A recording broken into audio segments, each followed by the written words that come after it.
It's time for Monday's non-controversy. Gayton McKenzie went after some podcasters for stereotyping colored people, and his critics then went and mined his Twitter, which is what people do now, to find instances of him using the K word, and have decided this is a cancelable offense, that he's broken a written and unwritten rule, and that he must be immediately sent into the land where no one can return from. People claim it is causing them harm that Gayton used this word. I don't believe people who say that. I just don't believe it. I think they are performing. I think they're attention seeking. And I don't believe that a slur or insult should be enough to stop anybody. If our history in this country tells us anything, it's that the people who fought the struggle didn't let a word get in their way. Of course, they were made of stronger stuff than most of the slacktivists you'll find on social media now. I have an intellectual problem with people using the K word. I choose not to use it because I think it's rude. I think it's disparaging. I think it's derogatory. It's abusive. And I don't like bad manners. But I have an intellectual problem with this too, because I think it leads to a kind of superstitious mental illness where people believe that if you say the word, some terrible harm comes to somebody. You know, it's like that show that I watched as a kid, Le Silo, where the guy would breathe on the bottle and go, Le Silo, and the demons would come up from hell and try to kill you. This is just not a way to deal with rational people. And if that is what you believe, then you've got to accept that you're irrational.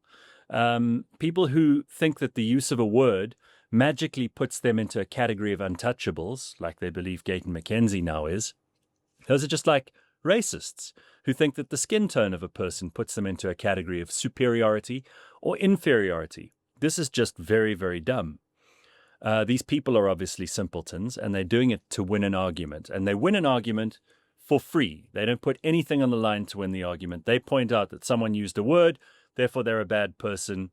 End of argument. People like to win, and this is a cheap way of scoring points. Now, the hysterical and wildly disproportionate reactions that people have to this word will prove to you that these are not stable people. No word should have this power. This word has been used in Parliament by black MPs.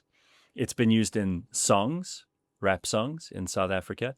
It is often used by the people who criticize its use in others just because they have a different skin color.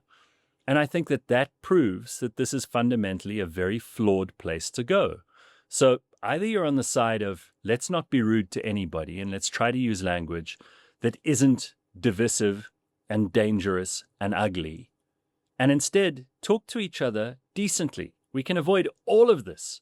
And it is a non-controversy because all the people who are hysterically claiming online that they've been hurt by Gayton McKenzie using this word have only just discovered that he used it. And by the way, Gayton doesn't strike me as the sort of person who would type this into Twitter and post his type without thinking about it at least once or twice. No one's asked him for his reaction to this. Maybe he just doesn't care. And maybe that's what burns people the most. My advice to Gayton McKenzie would be ignore, ignore, ignore.